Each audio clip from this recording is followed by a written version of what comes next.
Honorable Chairperson, this year's Honorable President's State of the Nation address was different.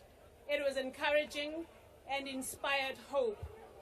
That was not because he said anything new or because lives of poor and vulnerable South Africans have changed much, but because of the key players in what the Honorable President called the nation we want. Because the nation we want is underpinned by a vibrant growth and jobs agenda that will lift people of this country out of poverty.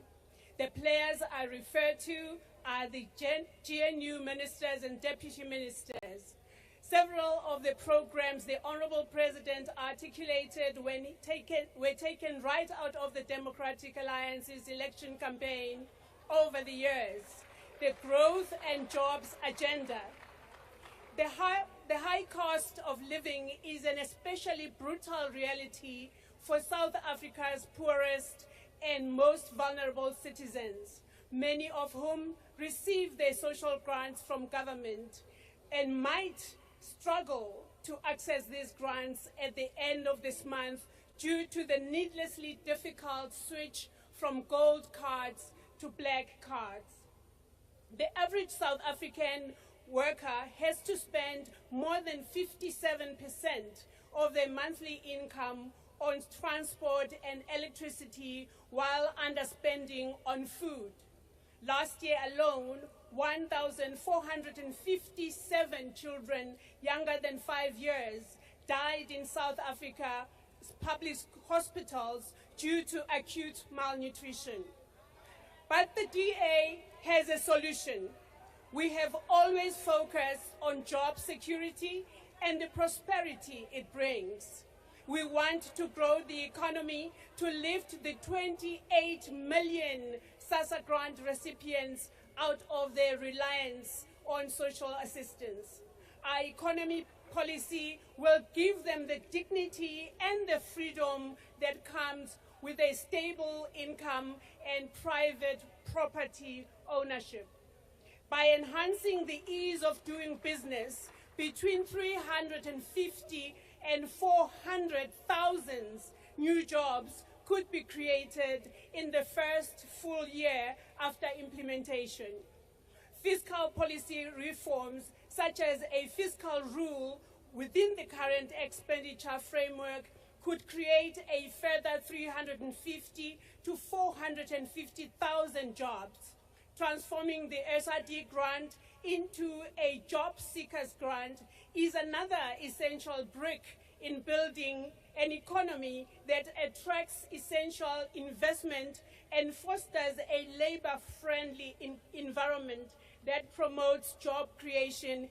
In fact, between the DA's ease of doing business, fiscal labor, industrial and trade policies, there is a potential of between 1.9 and 2.5 million jobs over 5 years.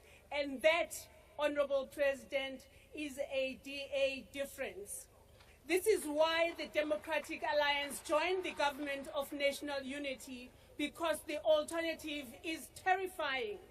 Imagine a South Africa where the DA doesn't show up to hold the executive to account, where we are left to the mercy of the anti-constitutionalist agenda, where the government cares more about ideology than the money in your pocket, the roof over your head, and the job for you to go every morning.